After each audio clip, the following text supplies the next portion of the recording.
October 27th, 1952. Ashwood Sanitarium, Ward B. The smell of antiseptic and mildew hung heavy in the air. The sanitarium's forgotten wing, sealed to the public and spoken of only in whispers, was quiet, unnaturally so. Flickering lantern light painted long skeletal shadows across peeling wallpaper. The children here were not like the others. They were broken, left behind, paralyzed in body, if not spirit. Nurse Maria Renfield moved between the beds like a ghost, her soft white shoes making no sound. Her uniform was pristine, pressed and starched, her white cap affixed perfectly atop her chestnut hair. Her face, however, was obscured behind a thin cloth mask she had begun to wear after the death of her sister, also a patient, months earlier. She paused at a boy's bedside. Samuel, 7 years old, struck by polio, couldn't move a single limb. He stared up at the ceiling with wet, unblinking eyes. "Do you want to walk again, Samuel?" she whispered, brushing his hair back gently. "Do you believe in miracles?" The boy blinked once, slowly. She smiled. "Then we'll give you one." In the boiler room below, a crude circle had been drawn in chalk and blood. Candles flickered with unnatural hues, some blue, some green, some deep, hungry red. Animal bones had been arranged meticulously, aligned with the directions of the stars. Symbols not found in any medical journal were etched into the concrete walls, some pulsing faintly. Maria led the gurney down herself. The boy's body trembled despite his paralysis. She hummed as she worked, the same lullaby she once sang to her sister. Spirits of the withered limb, bones of ash and roots, so grim. The ritual began, and then came the screams. By morning, Ashwood Sanitarium's Ward B was in ruins, blackened by fire, its records missing, its surviving staff silent under threat of law or madness. No body was ever found, but beneath the ash, scorched into the concrete, was a single bloody handprint, far too large to be human. Present day, 30 miles outside of Halderville, deep in the woods. Lily had been counting down the days. She had a whiteboard in her room at home, each date marked with hearts and little stick drawings of trees, squirrels, and her favorite, her pink bike, streamers flaring like fireworks. The cabin in the woods was her family's favorite retreat. Just them, no phones, no traffic, just nature. The air tasted cleaner here. The trees whispered secrets when the wind passed through. Lily liked to imagine they were welcoming her back. "Don't go too far!" her mom shouted as Lily pedaled down the dirt path behind the cabin. "I won't!" she called back, laughing. The bike glided easily over the leaf-littered trail. Birds sang above. The scent of pine filled her lungs. She had never felt so alive.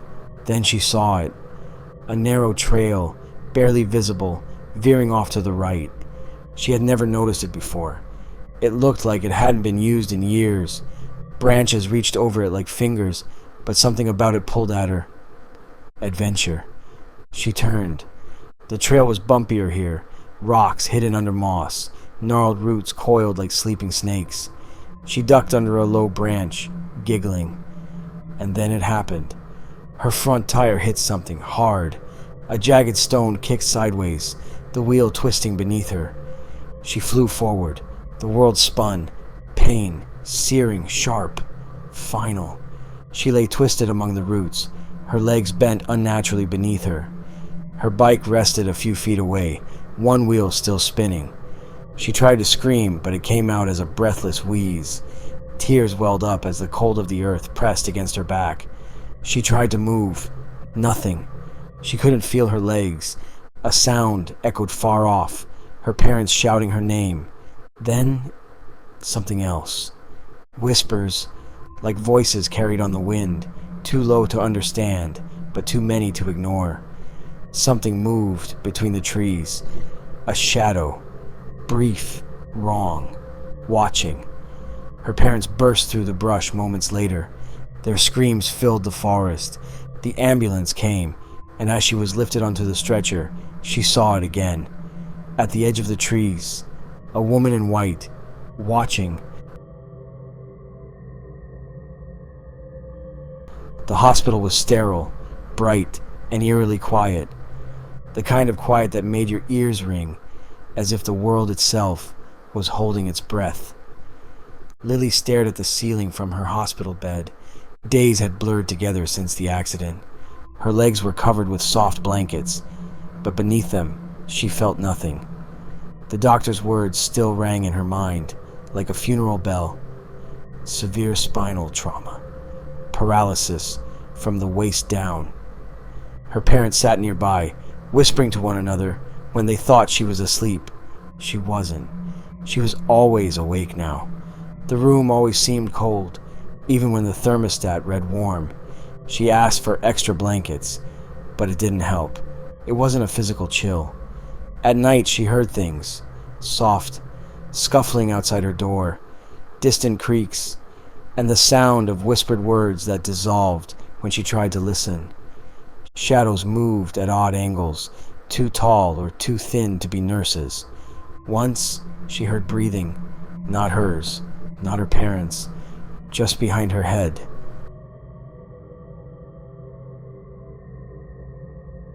It started on the fourth night. She awoke to a dim glow in her room. The hallway light should have been off. She always asked the nurses to leave it dark, but there it was, a faint golden hue seeping under the door, and then the figure. At the foot of her bed stood a woman in an old-fashioned nurse's uniform, white cap, pale blue dress. A cloth mask covered her mouth. Her eyes, though, Lily would never forget them, glowed faintly with an unnatural light, not just reflecting light, but emanating it. "Hello, Lily," the woman whispered. Lily's breath caught in her throat. She couldn't speak, couldn't scream. "You're in pain," the nurse continued, "but you don't have to be."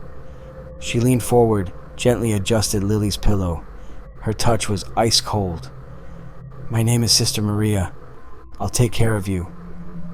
And then she was gone. Her parents didn't believe her. "I think it was a dream," her mother said gently, but Lily knew it wasn't, and the strange things kept happening. She woke up with her wheelchair moved across the room. Once it was facing the corner. Another time, the brakes were undone. A nurse caught her trying to wheel herself down the hallway one night, but Lily had no memory of doing it. She was murmuring something, the nurse said, in a language I didn't understand. Lily began having dreams, or not dreams, memories that weren't hers. She saw fire, children screaming, a woman in a white dress, her mask soaked with blood, whispering ancient words over a circle drawn in chalk. Room 4, 13, housed Jacob, a 9-year-old with leukemia. He'd been there a few weeks longer than Lily. They talked sometimes through the shared wall, knocked codes to each other, made up stories. Then Jacob started acting strange. "She came to me," he whispered one morning. "Sister Maria. She said I could get better if I just let her in." Lily froze. "Don't talk to her!" That night, Jacob disappeared. They found him in the hospital's closed-off basement wing, lying motionless in front of a rusted furnace. His eyes were open, glassy, smiling. He never woke up again. Sister Maria became more frequent, only at night, only when Lily was alone. "I want to help you," she would say. "You deserve to walk again, to feel strong." Her voice was soothing, almost hypnotic, and Lily wanted to believe her, so badly. Books began appearing by Lily's bed, ancient ones, written in faded ink and indecipherable symbols. She never remembered receiving them. She heard her parents arguing. Her mother wanted to move her. Her father said they were imagining things. Sister Maria watched from the corner of the room that night, silent, smiling beneath her mask. Father Thomas was an old man with sharp eyes and a silver crucifix around his neck. He arrived without fanfare after a desperate call from Lily's mother. He walked through her room slowly, crossing himself. "There's something here," he said quietly. "Not just a spirit, something old." He placed a small vial of holy water on Lily's nightstand. The next morning it was shattered on the floor. Lily's eyes began to change, darker, reflective, like obsidian glass. Her speech slowed, became strange. She whispered in her sleep. The hospital staff dismissed it all. Father Thomas and Grace snuck into the closed ward late at night. Ward B hadn't been opened in 50 years. The door groaned, like it was in pain. Inside, rusted beds, moldy wallpaper, burned medical charts. They found a file. Maria Renfield, nurse, deceased, 1952. Cause, fire. Notes in the margins told a different story. Performed unauthorized rituals. Obsessed with healing paralysis. Believed in spiritual transference. Father Thomas turned to Grace, pale. She didn't die. She changed. Daniel sat alone beside Lily. He watched her sleep, though it wasn't peaceful. She twitched, whispered, her lips moving without sound. He dozed off. When he woke, Lily was standing beside his chair, except she couldn't walk. She smiled. "Daddy," she said in a voice not her own, "do you believe in miracles?" He screamed. The hospital changed. Lights flickered more often. Cold zones developed in random rooms. Nurses became sick. A patient went missing. Lily's body began showing signs of healing. Her legs twitched. She laughed in her sleep. But she also cried blood, drew strange symbols. And when she spoke, it echoed. Sister Maria whispered in her ear, "One soul at a time. That's the cost." A nurse named Ruth saw Maria one night and collapsed, screaming. "She was floating," she sobbed. Her face, it opened like a flower, full of teeth. Security reviewed footage, static, distortion, but one frame showed it, Maria staring at the camera, upside down, smiling. Staff began quitting. Father Thomas prepared an exorcism. Salt circles, candles, holy relics. Lily thrashed in her bed, screamed in 5 voices. Sister Maria manifested, her body flickering like bad film, her eyes black pits. "I saved them," she hissed. "They were broken. I fixed them." She tried to enter Grace's body. Flames erupted from the floor. Lily screamed, "Don't let her in!" Father Thomas held his crucifix high. Sister Maria's form twisted, sprouting limbs and wings of ash. "I only wanted to help them," she wept, cracking open with light. The ritual took hours. Every prayer drove her back. Lily's body levitated. Blood ran from her mouth. The room shook. Finally, Grace reached her daughter, held her. "I love you. I don't care if you walk. I only want you safe." That broke the spell. A scream that shattered glass. Maria was gone. The hospital burned. Lily survived. She still couldn't walk. Father Thomas died of exhaustion. The ward was sealed. Again, they moved away, started over. Years later, Lily awoke to a whisper. A nurse's cap lay on her dresser. A note beneath it. "You can still walk. Just say the words." She turned, heart pounding, in the mirror behind her reflection. Sister Maria, waiting and smiling.